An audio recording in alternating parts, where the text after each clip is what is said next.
This is a 2001 Toyota Celica, the GT.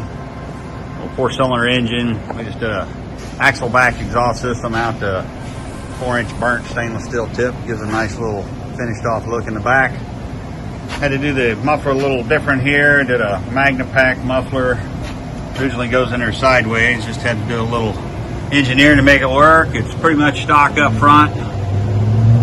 Should give it just a little rumble. It's all the customer's looking for. Let's see what it sounds like.